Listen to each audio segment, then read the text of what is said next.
The winter of 1945 placed the military apparatus of the Third Reich in a phase of irreversible deterioration. On the Eastern Front, from East Prussia to Poland and Hungary, the advance of the Red Army exceeded any operational forecast by the German commanders.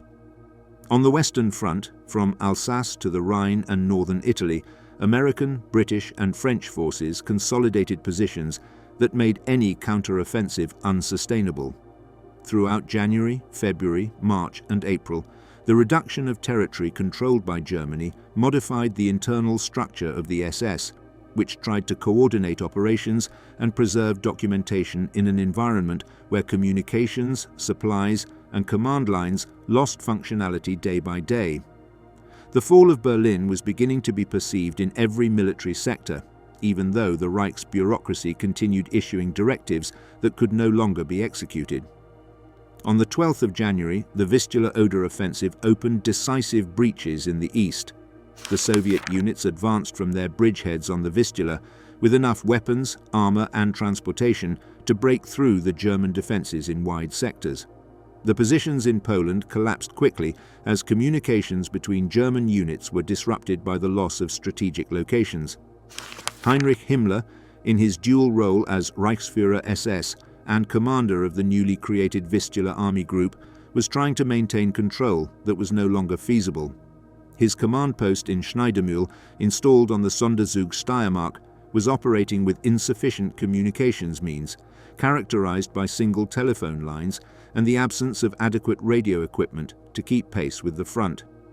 The maps spread over the tables showed configurations of divisions that had become invalid, while situation reports arrived with delays incompatible with the speed of the Soviet operations. In Berlin, the RSHA led by Ernst Kaltenbrunner was facing a scenario of accelerated fragmentation. The offices of the SD and the Gestapo in the east were receiving contradictory orders to destroy files, evacuate documentation, or withdraw personnel without leaving a trace. In Warsaw, Krakow and Breslau, the SS and police officials organized bonfires in inner courtyards to incinerate large amounts of classified material. Upside-down file cabinets, scattered records, and boxes of unclassified documents piled up became common scenes in administrative buildings that would be abandoned before Soviet forces occupied the cities. The volume generated by years of repressive activity exceeded the capacity for destruction, and numerous offices had to leave entire files in disarray when hastily evacuating their facilities. At the end of February, Himmler exhibited physical and mental symptoms that forced him to reduce his direct participation in operational decisions. The inability to stop the Soviet advance resulted in open criticism from professional officers who questioned both his military experience and the viability of the orders transmitted from his makeshift headquarters. On the 20th of March, Hitler relieved him of command of the Vistula Army Group and replaced him with General Gotthard Heinrici, who did have experience in defensive warfare.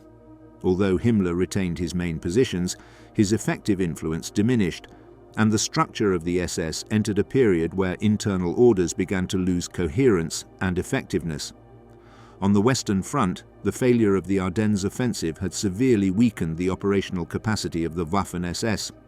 Joachim Peiper, who had led the deepest penetration during the operation, withdrew on the 24th of December 1944 after running out of fuel and ammunition, abandoning his vehicles and retreating with a small group of men compared to the more than 5,000 who had initiated the attack. The documentation collected by American forces during December and January included reports of executions of prisoners, including the Malmedy massacre, which placed his name among those marked by Allied intelligence services. In February and March, Peiper moved to Hungary to participate in Operation Spring Awakening. The offensive, driven by Hitler as a last attempt to regain the initiative, failed between the 6th and the 16th of March, forcing the SS units to withdraw to Austria under conditions of scarce fuel, limited armament, and scattered communications. In Berlin, Gottlob Berger, head of the SS main office, observed how the administrative structure managing the recruitment and organization of the Waffen-SS was crumbling. The new units that were planned on paper lacked trained personnel and sufficient equipment. Young members of the Hitler Youth, office staff, and foreign prisoners were incorporated into formations that could barely sustain minimal defensive functions. Berger devoted increasing efforts to eliminate internal documentation detailing recruitment processes, the operation of special units, and logistical assignments, aware that in a collapse scenario it was potentially incriminating material. In Italy, Karl Wolff, the highest authority of the SS in the region, continued to develop contacts with American agents through Operation Sunrise. At the beginning of March, he held discreet meetings in Switzerland, while Allied forces advanced in northern Italy and German positions became increasingly fragmented. Although he claimed in his speech to act on his own initiative, the situation revealed that the command and control structures of the SS in Italy could no longer be sustained. The documents signed on the 29th of April that set the German capitulation in the region for the 2nd of May were framed in a dynamic where numerous units sought withdrawal routes to the Alps or tried to reorganize in areas where the front had not yet completely collapsed. In the east, Friedrich Jeckeln, reassigned to the Frankfurt an der Thie, Oder sector, LED defensive operations against Soviet pressure. His units were part of forces trying to hold back the advance toward Berlin, but the defensive lines disintegrated in a matter of hours. The Battle of Halbe during the last days of April demonstrated the impossibility of coordinated resistance.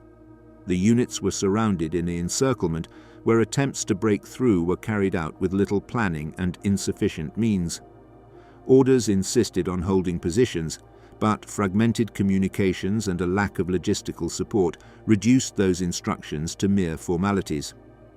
In the Netherlands, Hans Rauter continued to perform repression functions until he was seriously wounded on the 7th of March in a shooting with members of the resistance. The immediate reaction of the SS included the execution of more than 260 prisoners in retaliation. With Rauter hospitalized and the German lines retreating, the command structure in the Netherlands weakened rapidly. Officers and non-commissioned officers sought refuge in nearby towns or retreated to the east, while the cities still under German control prepared to be evacuated. The retreat scenes became recurrent in multiple regions of Central Europe. Columns of military vehicles, often damaged or with little fuel, crossed half-destroyed towns accompanied by administrative personnel, remnants of combat units, and groups that had separated from their commands. The offices of the Gestapo and the SS were quickly emptied. Overturned file cabinets, forced doors, and piles of partially burnt documents remained as evidence of the administrative collapse. The maps, which months earlier showed detailed plans, were reduced to vague references that barely allowed for navigation. During April, numerous internal orders instructed officers and personnel of the SS to move to areas considered safer: the Bavarian Alps, Austria, northern Italy. The speed of the Allied advance reduced those possibilities with each passing day. SS uniforms were replaced by civilian clothes, insignias were hurriedly removed, and false documents were prepared in case of unexpected checks on the roads. The routes were filled with incomplete convoys, abandoned vehicles, and scattered groups moving without a clear chain of command. At the end of the month, as Berlin was almost completely surrounded and the fronts collapsed simultaneously, movements became even more erratic. Localities that had served as supply or transit points were cut off due to the destruction of bridges, roads, or railways. In rural areas, groups of SS officers sought temporary refuge in farms, warehouses, or isolated houses, aware that the defensive lines were shrinking to increasingly narrow spaces. In urban regions, overcrowded train stations and partially abandoned official buildings displayed the effects of the continuous movement of military, administrative, and civilian personnel. The reduction of the territory under German control concentrated thousands of people in corridors that changed situation in a matter of hours. The lack of clear information required immediate decisions without any guarantee that the chosen routes would remain accessible. In this context, numerous officers, non-commissioned officers, and civilian employees of the SS were exposed in areas where military protection no longer existed as a functional structure. Defensive positions disintegrated, communications fragmented, and maps lost all operational utility. Highways, railway yards, abandoned administrative buildings and rural spaces used as makeshift refuge became the final scene of a retreat that no longer responded to any identifiable strategic plan. There, immersed in a territory that was shrinking without offering clarity about its continuity, they remained in motion or waiting, subject only to the changing circumstances of the general collapse. In the weeks that followed the German capitulation in May 1945, the Allied forces faced an immediate problem: to identify among hundreds of thousands of prisoners the members of the SS, especially the officers responsible for repressive operations, deportations, and executions in occupied territories. The areas where surrendered or retreating units concentrated quickly transformed into improvised processing centers. In Bavaria, Austria, northern Italy, Bohemia, the Netherlands, and regions of central Germany, requisitioned buildings, former military facilities, and temporarily adapted camps were remodeled for this purpose. The need to distinguish regular Wehrmacht soldiers from those who had served in the SS imposed systematic verification procedures that were enforced from the first inspection. Among the methods used, tattooing the blood type on the left arm became a reference point. During the years of conflict, the Waffen-SS had employed it as a medical measure to facilitate rapid transfusions in combat situations, marking the soldier's skin with a small letter corresponding to their blood group. Its presence did not encompass all members of the SS, as those who had been transferred from other military branches or came from administrative units often did not bear it. Furthermore, in the final months of the war, its application was irregular. But even with these limitations, the tattoo served as a useful indicator. In processing centers, prisoners had to partially undress to allow for a complete inspection of the inner arm area. The search for recent scars was also part of these procedures, as some attempted to remove the mark through burns or small improvised interventions. American forces even developed instructions to distinguish self-inflicted wounds from combat injuries, integrating them into the daily classification routines.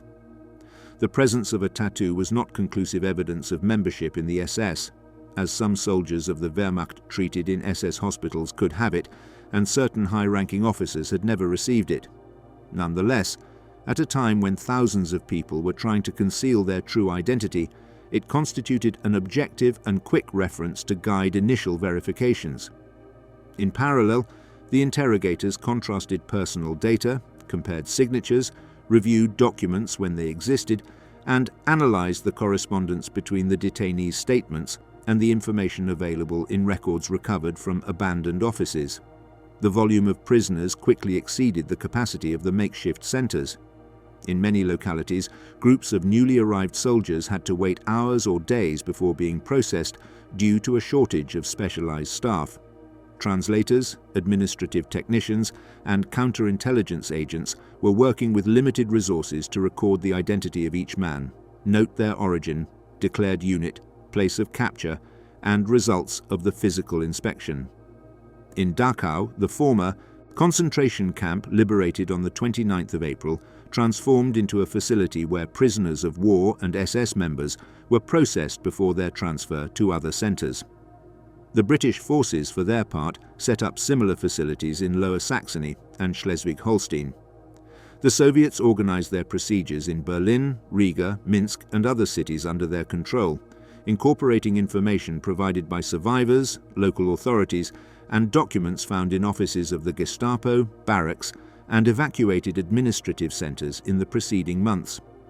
In this context, some of the most notable captures of SS officers occurred. One of the most significant operations for American forces took place in the Alpine region of Alto See, Austria. In the days following the 8th of May, units of the 80th Infantry Division and personnel from the 3rd Army Counterintelligence Corps gathered reports suggesting the presence of high-ranking officers taking refuge in the mountains. Interviews with local residents, collaboration with Austrian guides, and information provided by relatives helped to define the search area around mountain cabins used as temporary shelter. On the 12th of May, a patrol led by personnel from the CIC moved to the Wildensee area after receiving information placing Ernst Kaltenbrunner, head of the RSHA since January of 1943 there. During the early morning of the 13th of May, the patrol reached a cabin that matched the obtained description. The initial inspection, carried out under difficult weather conditions, confirmed the presence of several individuals. The complete identification of Kaltenbrunner required additional steps, as he initially provided a false name. However, his height, the information provided by residents of the area, and the presence of associates previously linked to him allowed for his identity to be confirmed before his transfer to a US detention center. Kaltenbrunner was escorted to processing facilities where his registration was completed and the collection of necessary data for his subsequent interrogation began. While the American forces were conducting these operations in Austria, the Soviet units were making arrests in eastern sectors of Germany. Near Halbe, during the last days of April, elements of the Red Army captured Friedrich Jeckeln, who was with the remnants of the 5th SS Mountain Corps. His unit had been surrounded in a wide encirclement during the fighting south of Berlin. At the time of his capture, Jeckeln was identified through personal documentation and by recognition from prisoners and civilians present in the area.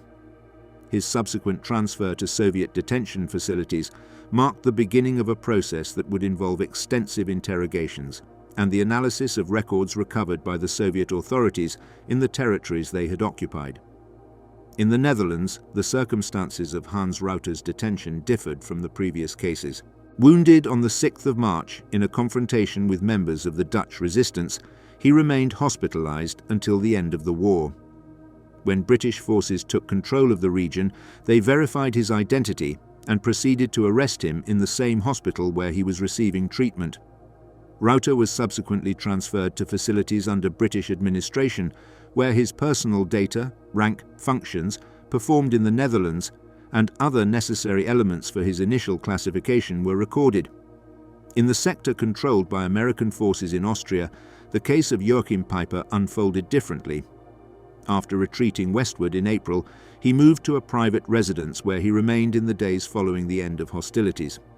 American forces verified his presence using information provided by local residents and arrested him weeks later. The initial search included the usual procedures: verification of the tattoo, analysis of available documentation, and comparison of his identity with preliminary lists prepared by Allied intelligence services. His subsequent transfer to detention centers in Germany was part of the general process of classifying SS officers belonging to units involved in operations on the Western Front. Identification did not depend exclusively on physical marks. In numerous localities, groups of civilians collaborated with the Allied forces by pointing out former SS officers attempting to blend in with the population. In Austria, members of the Austrian Freedom Movement provided information about escape routes, hiding places, and links between SS officers and local residents. In the Netherlands, citizens who had lived under occupation recognized individuals responsible for deportations, registrations, and repressive measures. In the territories liberated by the Red Army, survivors of deportations and executions provided details about specific perpetrators, which facilitated the separation of these men once they were included in columns of prisoners or detained at improvised checkpoints. As May progressed, the processing centers were at the limit of their capacity. The constant influx of detainees from recently occupied areas necessitated the expansion of temporary facilities and the recruitment of additional personnel for documentation and custody tasks. The registration forms accumulated basic data: declared name, confirmed identification when possible, unit, rank, place of capture, physical characteristics, and presence or absence of tattoos. Initial statements were made at brief intervals, limited to questions aimed at establishing identity, without yet delving into detailed analyses of functions or responsibilities in specific operations.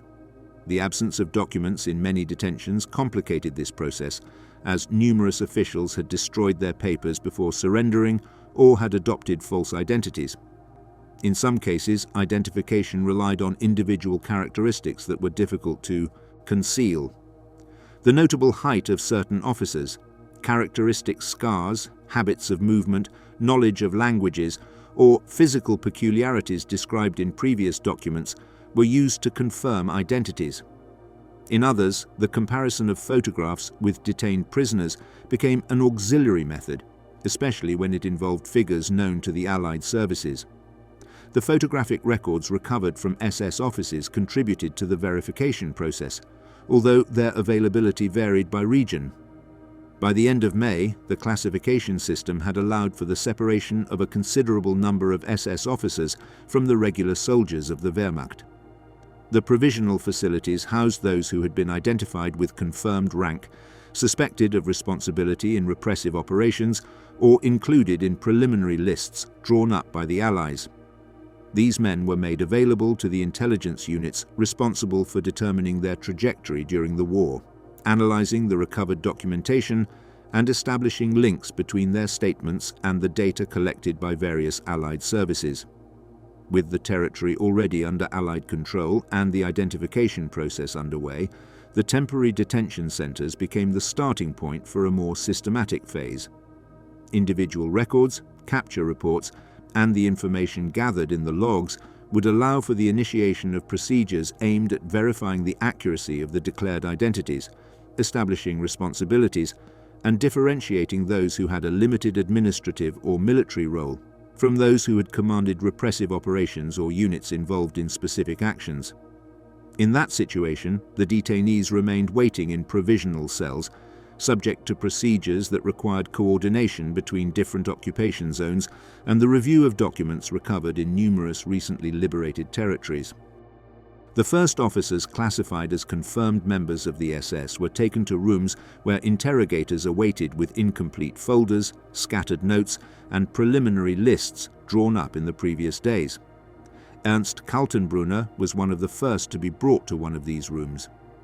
He had spent the night separated from the other prisoners, and upon entering he found a table with documents that listed only his position, the unit to which he belonged, and fragmented references to operations that still needed to be verified. The procedure always began in the same way: confirmation of identity, verification of previously used names, comparative review of signatures, and questions aimed at precisely establishing rank, destination, and periods of service. Based on those responses, files were constructed that would later be expanded by teams responsible for cross-checking information with other testimonies and with documents captured in the previous days. In the centers managed by the United States, work was carried out at a constant pace. The interrogators of the CIC used statements taken at processing facilities, brief reports prepared by intelligence units at the front, and materials from abandoned offices that had been preliminarily reviewed. In the absence of complete documentation, they resorted to questions aimed at reconstructing the chain of command, recent movements of units, and connections between officers. The goal was not to obtain detailed confessions, but to establish a verifiable framework that would serve as a basis for future investigations. Each piece of information was recorded on simple forms that were sent to temporary files for further comparative analysis. In British centres, the procedure followed a similar pattern, although the network of facilities included specialised units for complex cases. In Beaconsfield, Wilton Park, and Latimer House, interrogators used information from covertly recorded conversations in facilities such as Trent Park. These recordings allowed them to identify command structures, movements of units, and personal connections without solely relying on direct interrogations. When a prisoner provided information that matched what was obtained in those recordings, they would delve into specific details without revealing the source. This method provided a decisive advantage as it allowed them to detect contradictions without the need for open confrontation, and facilitated the reconstruction of complete trajectories of officers who had destroyed their personal documents. In the areas occupied by the Soviet Union, the interrogations were conducted by counterintelligence units that applied very structured procedures. The separation between Wehrmacht soldiers and members of organizations linked to the repressive apparatus was carried out from the very first moment. Name, rank, unit, previous destinations, and presence or absence of documents were recorded. When there were reports captured in police and security offices, these were used to guide the initial questions. The sessions were prolonged and focused on establishing the structure of units involved in large-scale actions in occupied territory. The priority was to reconstruct organizational charts, determine the exact location of the officers during key periods, and establish hierarchical relationships that would later be fundamental for locating direct responsible parties. Preliminary interrogations depended largely on the number of documents recovered during the Allied advances. In many abandoned offices, orderly but incomplete filing cabinets were found. In others, the documents were spread across the floor, partially burned, or mixed with unrelated administrative records. Teams of military archivists categorized this material by type: orders, operational reports, internal correspondence, and personnel records. Information that could link names and ranks to specific operations was considered a priority. The documents were then distributed to the various interrogation centers to be used as immediate reference. The Kaltenbrunner case required special attention because his name appeared in numerous internal communications, both as the sender of general instructions and as the recipient of operational reports. The American interrogators began by establishing the structure of the RSHA in the last months of the war, the location of its offices, the functions of each department, the routes used to transmit orders, and the movements of administrative personnel. The information obtained in these initial sessions would be compared with documents captured in Berlin and with records detailing the changes in command after the death of Reinhard Heydrich in 1942. The questions were constructed to verify not only formal responsibility, but also operational knowledge about subordinate units. In the case of Friedrich Jeckeln, the preliminary work was different. Although he had been captured at the end of April, systematic interrogations began when enough documentation from regional offices in the territories where he operated had been gathered. The interrogators focused on establishing the command composition in the eastern sectors, detailing dates, present units, and internal communications. The found files included reports on unit movements, personnel records, and situation reports that matched operations in which Jeckeln had had authority. The questions were directed at fixing organizational structures before confronting discrepancies. In the Allied centers, information from preliminary interrogations was consolidated into individual files. Each file included the prisoner's statement, the recovered documents mentioning their name, the references provided by other detainees, and any additional information obtained from captured archives. These files increased in volume as May and June progressed, transforming into analytical tools that allowed for the establishment of verifiable connections between individual statements and administrative documents. Analysts created unit diagrams and movement maps to identify matches or contradictions among the various materials. In the case of Joachim Peiper, the American interrogators used documents recovered on the Western Front that recorded movements of his Kampfgruppe. The initial questions focused on establishing dates, routes, defensive positions, and operational changes during December 1944 and January 1945. The information obtained allowed for a comparison of the statements made with the reports prepared by Allied units during the advance. The interrogators were not seeking immediate conclusions. They focused on building a stable chronology that could later be used by legal teams. For Hans Rother, captured by British forces while he was still hospitalized, the preliminary interrogation was based on documents recovered from administrative offices in the Netherlands.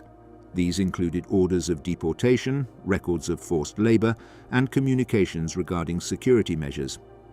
The questions focused on confirming Rother's movements since March 1945 and verifying the hierarchical structure under his command in the last months of the Dutch occupation. The information provided was then compared with statements from other detainees in the same region. The organization of the incriminating material advanced alongside the interrogation process. The Allied centers received boxes with documents from deposits, administrative offices, underground tunnels, and seized buildings. The analysts classified the material according to date, origin, and content. Part of the documentation had been found in salt mines, where the Germans had stored cultural goods and administrative records. Other documents came from partially burned barracks, where it was still possible to recover reports, personnel lists, and order books. In some cases, the Allied troops found microfilms that required specialized equipment for reading, but contained valuable information about unit movements and internal communications. The analysis teams used comparative cards to link information from different sources.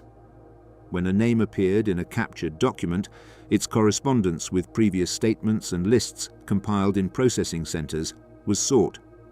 If an official was mentioned by other prisoners in a specific operational context, the reference was noted and compared with unit movements recorded in administrative documents. This method allowed filling gaps without resorting to assumptions. The evidence had to be supported by documents, matching testimonies, or verified operational data. As the files grew, the analysts pointed out those that had reached a sufficient level of completeness to be referred to the legal teams. These teams evaluated the quality and consistency of the available information, the relevance of the detainee within the Nazi structure, and the existence of documentary evidence linked to specific operations. A file ready for evaluation had to include verified identity, proven roles, established chronology, and documented links to relevant operations. This material constituted the basis for determining whether it was feasible to proceed toward formal charges.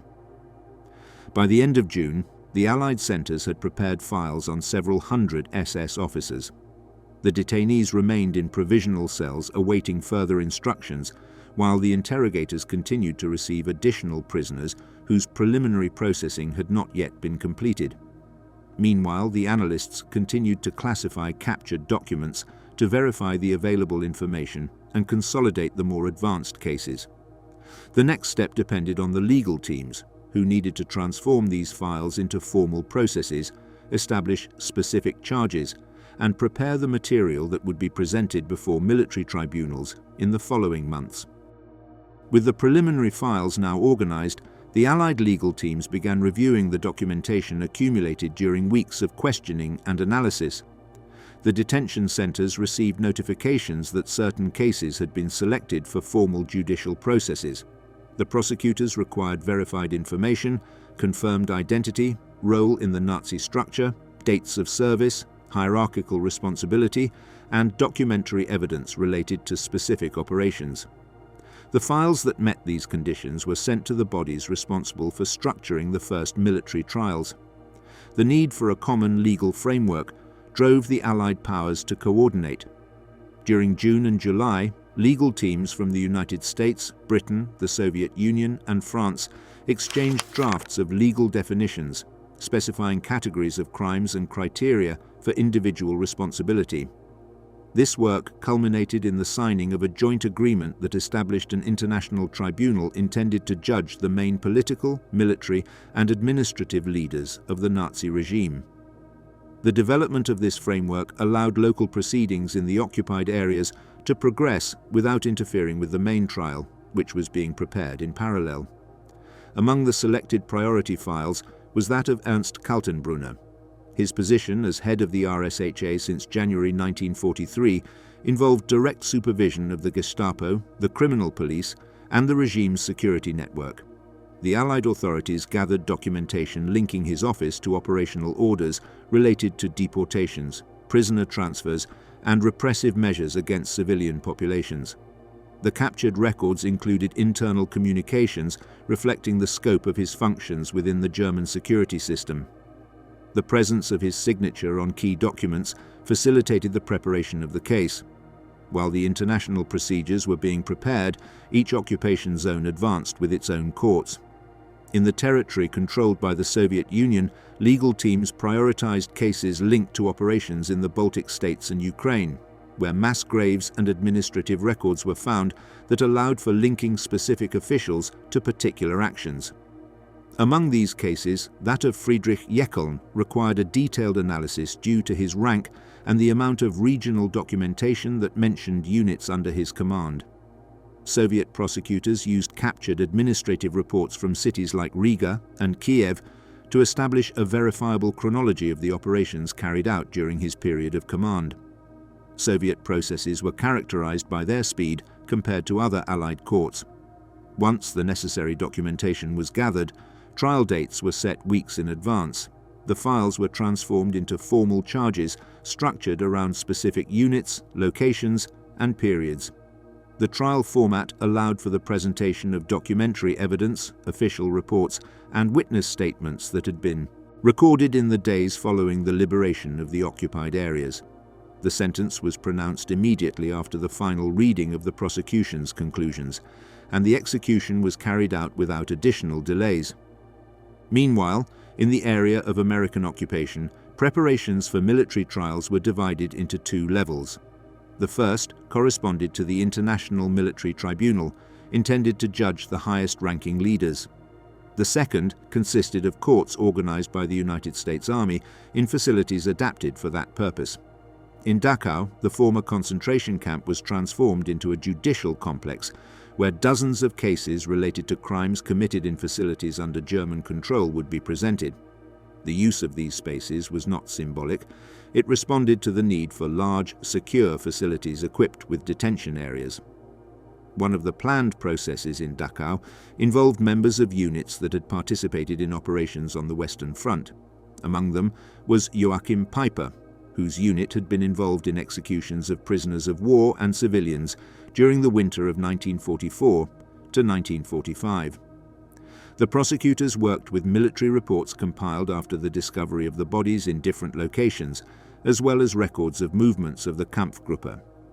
The accumulation of material allowed the prosecutors to structure charges based on verifiable dates, operational sequences, and orders transmitted by the command. In the Netherlands, the Dutch judiciary initiated its own proceedings against officials captured in its territory. Local authorities used documentation preserved in German administrative offices and Dutch records maintained during the occupation. Among the selected priority cases was that of Hans Rauter, whose actions as head of security in the Netherlands had generated a large amount of documentation: deportation orders, retaliation communications, railway transport records, and decrees related to forced labor.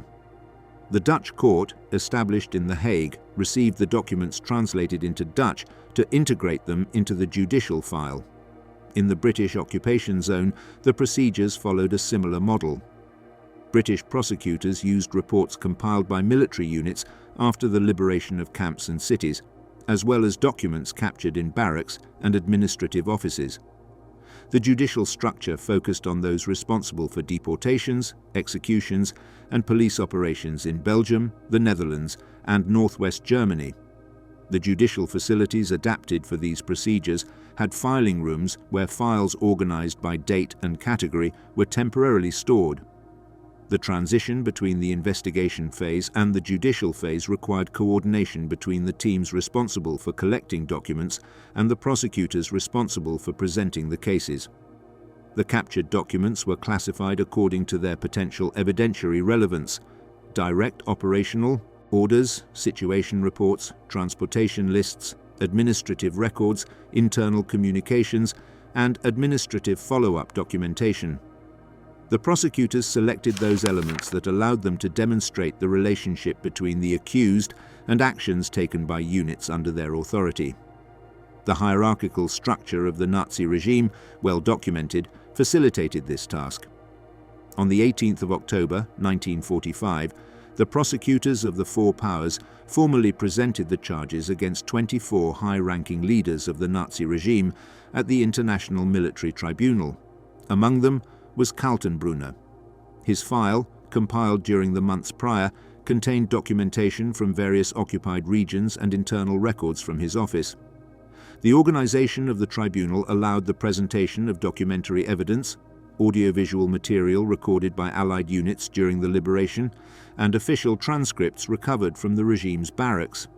The International Tribunal's proceedings took place in extended sessions during which documents were read, films were screened, and reports were presented. The defense could review the evidence and formulate objections. Simultaneous translations allowed the proceedings to unfold in 4 languages without frequent interruptions.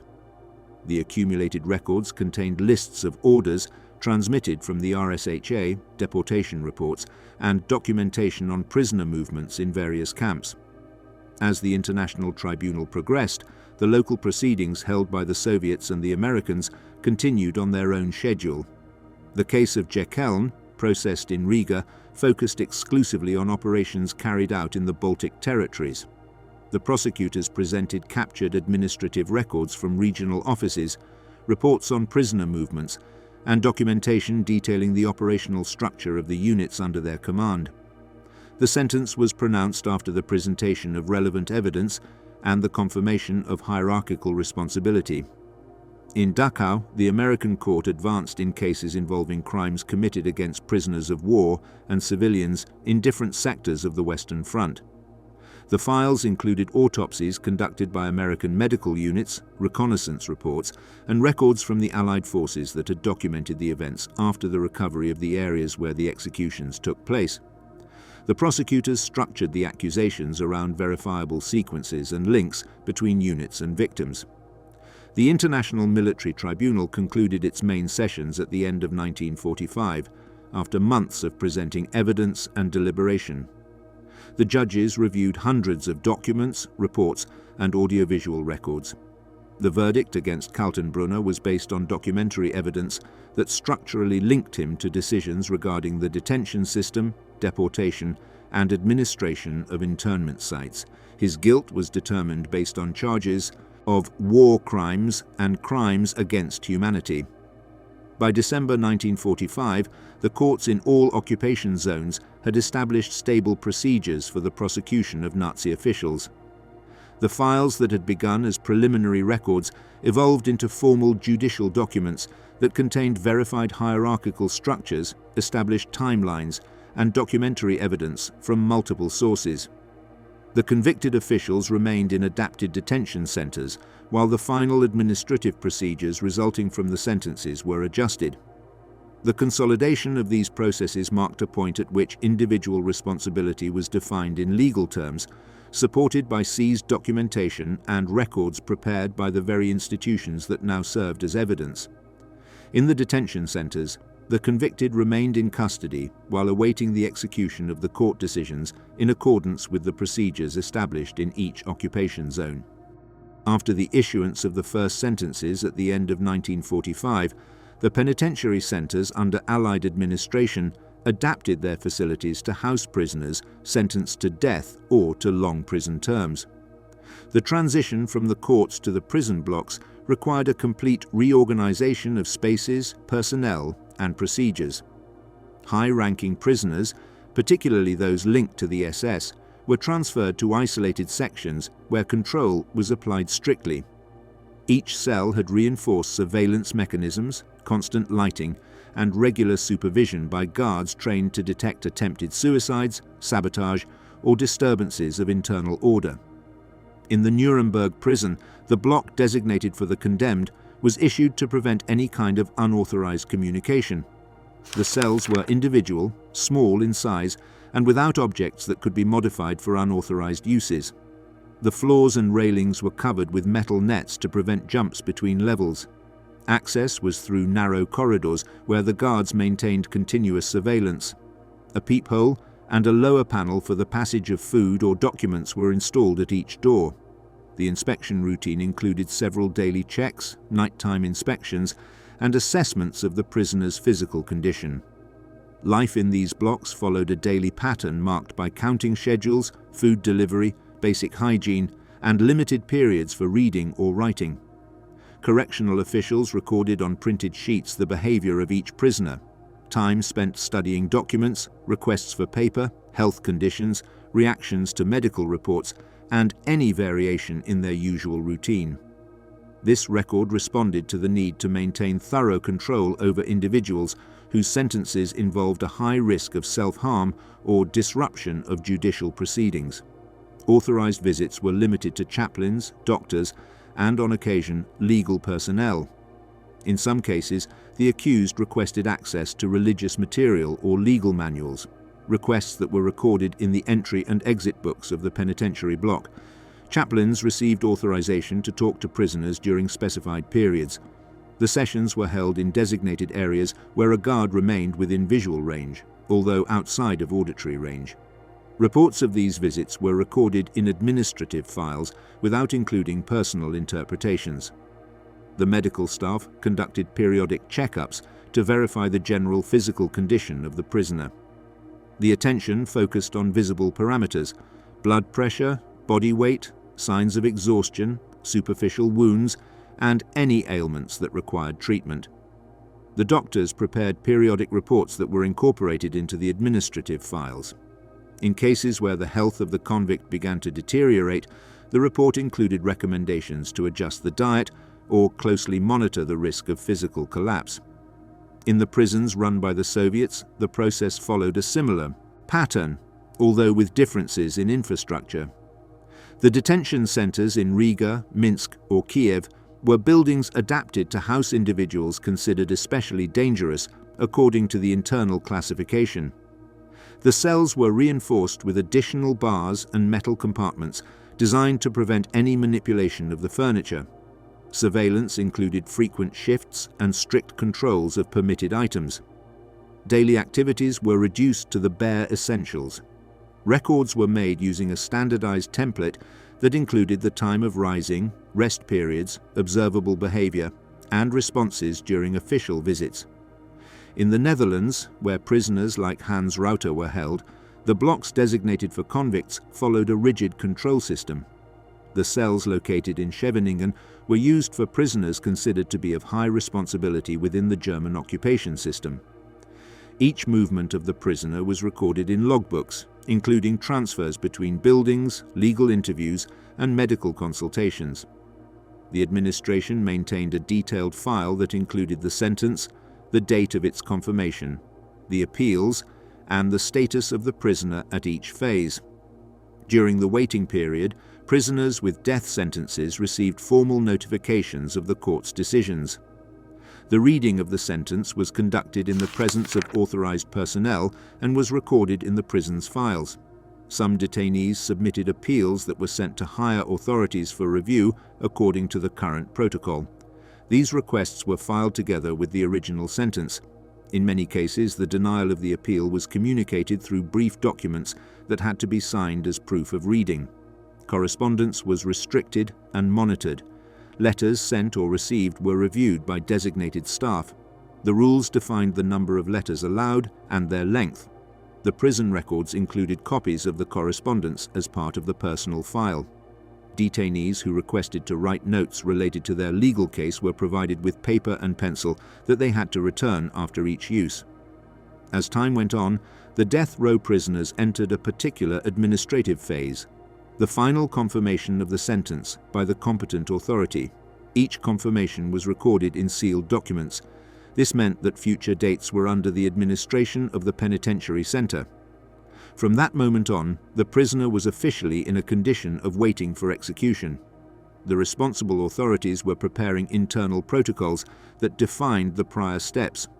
The designation of the personnel who were to intervene was established, the area where the transfer would take place, the deadline for preliminary tasks, and the submission of final medical reports.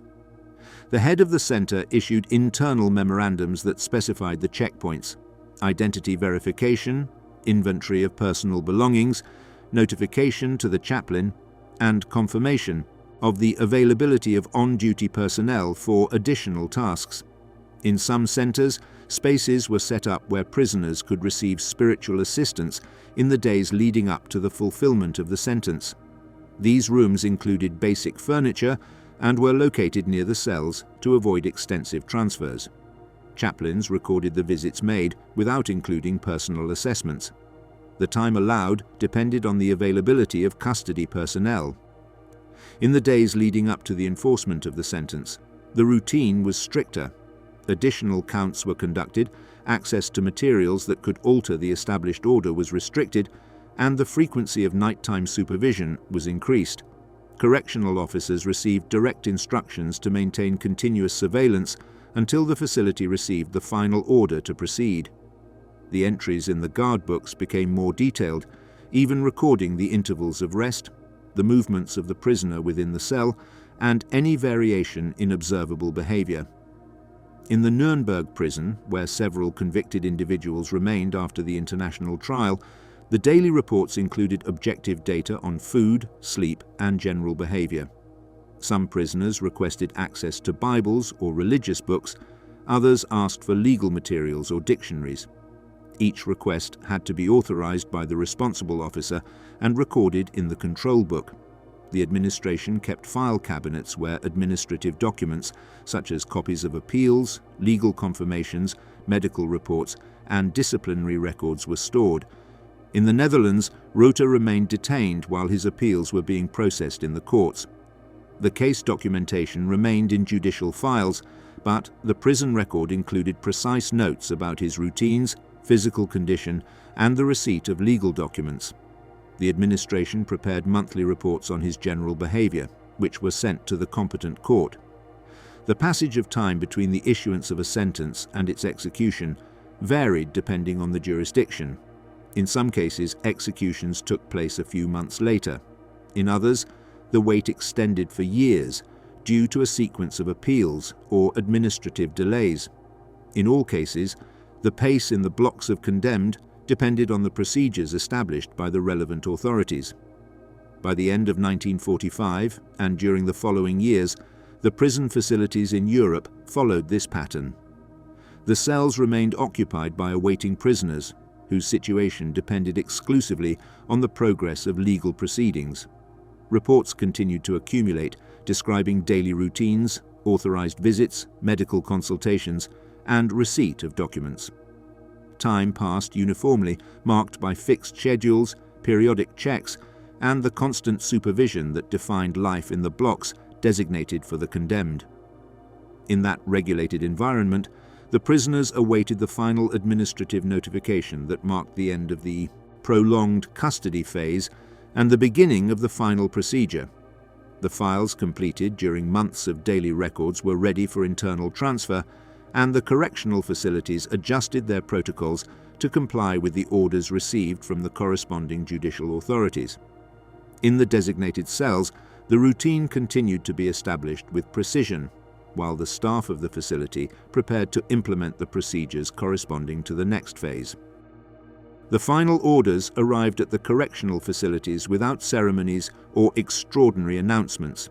The documents displayed seals, signatures, and precise schedules, marking the transition from the custody phase to the sentence enforcement phase.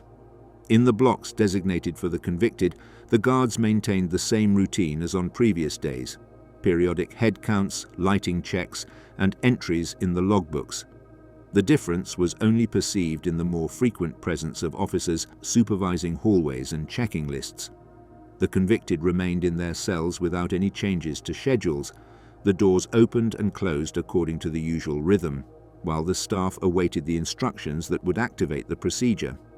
In Nuremberg, the gym adapted as an execution room had been inspected beforehand. The wooden platforms were arranged in a line, and the trapdoors had been tested through trial actions carried out by those in charge of the mechanism. The ropes were arranged with knots prepared to be placed without delay, and the side tables held the documents that each officer had to sign upon concluding the operation. The lighting had no scenic purpose. Sufficient visibility was sought so that doctors, clerks, and guards could observe each stage and leave accurate records in the corresponding forms. The transfer of the first prisoner began when the clock struck a previously designated hour. The metal door of the cell opened without additional instructions. The guard pronounced the name of the condemned, verified the identity by consulting the photo record, and registered the start of the movement. The hallway was in constant silence. The sound of the footsteps of the guards and the prisoner was clear, occasionally accompanied by the echo of a door closing in another section of the building. The route was short, barely a few meters from the cell area to the entrance of the gym. Inside the gym, the atmosphere had an operational character. There were no outside spectators or press presence.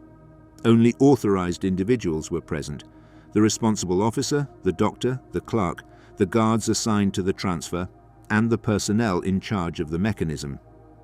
After the final verification of identity, the condemned man was led to the designated point. The position on the platform was carried out by following brief steps: exact placement of the prisoner, securing the ankles, adjusting the knot, and confirming that the posture was stable. The instructions were verbal, concise, and without variations. Once the set of steps was completed, the officer authorized the lowering of the trapdoor, thus initiating the procedure. The doctor waited for the prescribed interval before approaching to confirm the absence of vital signs. His observations were recorded with precise timing, along with his signature and that of the officer in charge. Simultaneously, the clerk completed the administrative documentation, noting the total time of the procedure and the number of the prisoner. When the doctor confirmed the result, the body was removed to an adjoining room where it was prepared for subsequent transfer to cremation. The process was repeated for each of the condemned without prolonged pauses, maintaining a steady pace that allowed the orders to be fulfilled within the time stipulated by the combined authority of the military commanders and the corresponding court. While the executions in Nuremberg continued in an orderly manner, in Riga the Soviet procedures maintained their own regulatory structure. There, the condemned were escorted by vehicle to a public area previously identified by the authorities. The location had been chosen for reasons of capacity, control, and visibility. In the case of Friedrich Jeckeln, the transfer occurred shortly after the sentence was communicated. The convoy advanced to the established area, in a spacious setting where a simple structure had been prepared, an elevated gallows with a rope secured to the main crossbeam. The surrounding streets were secured by units of the Red Army, which controlled the perimeter and ensured the appropriate distance between the crowd and the execution area. Upon arrival, the identity verification was conducted in the presence of authorized officials. The formal reading of the sentence was carried out clearly, following the agreed judicial procedures. The operation proceeded without delays. The condemned was taken to the platform, the corresponding personnel secured the position, and the mechanism was activated without any additional steps.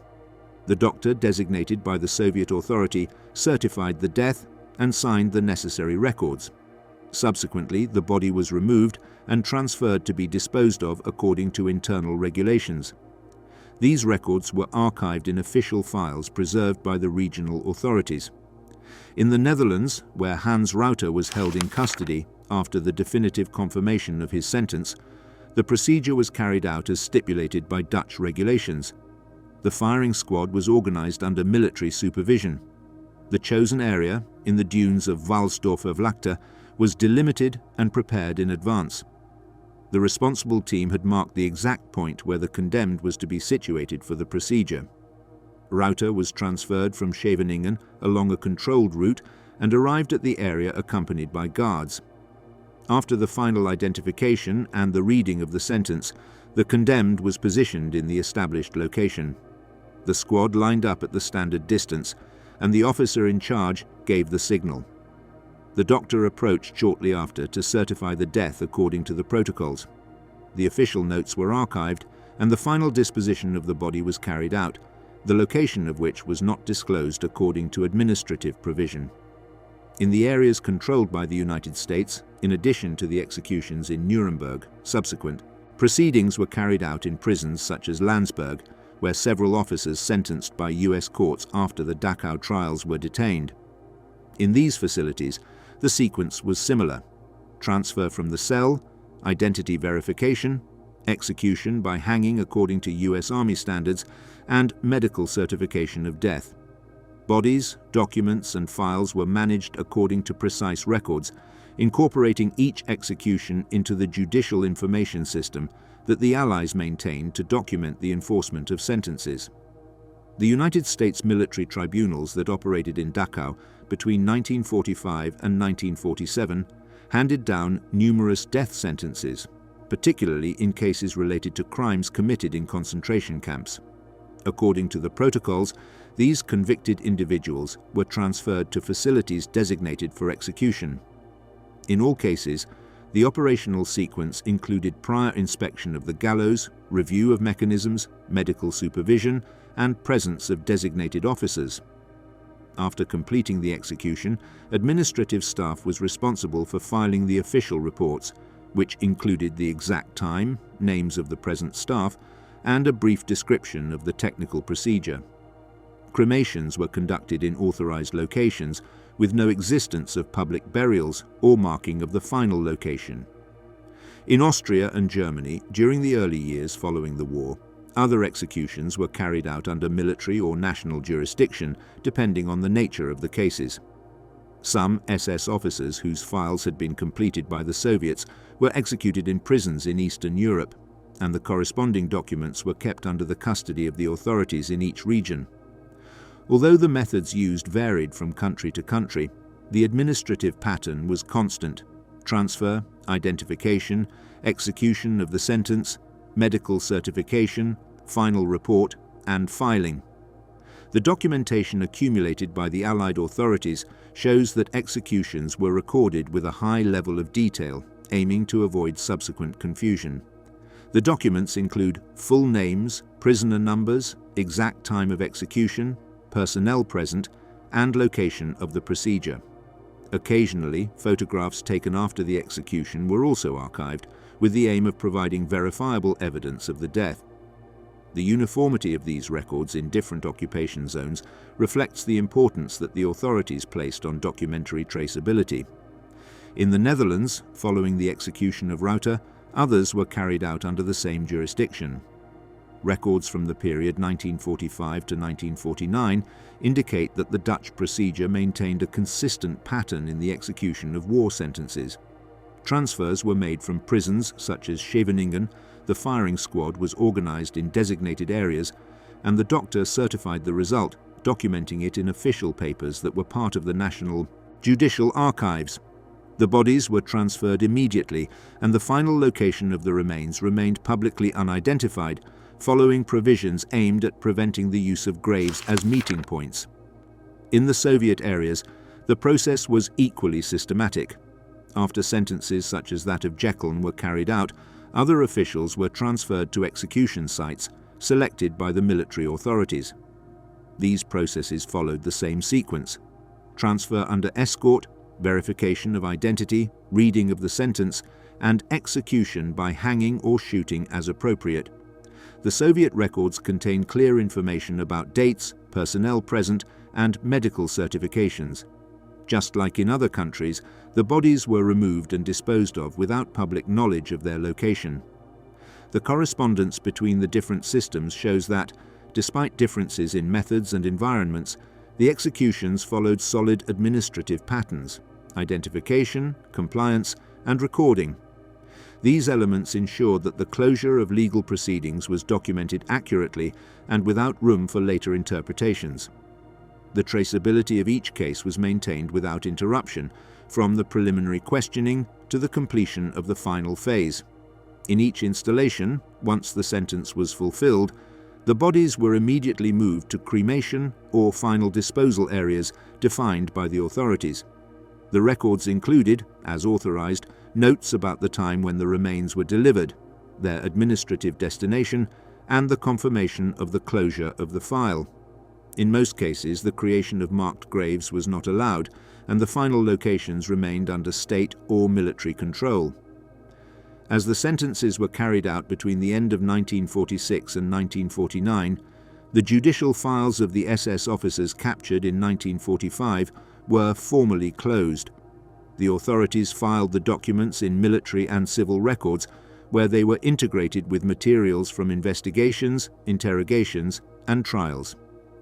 The administrative cycle that began with the capture of the officers concluded with these records, which marked the end of the proceedings according to the rules of each jurisdiction.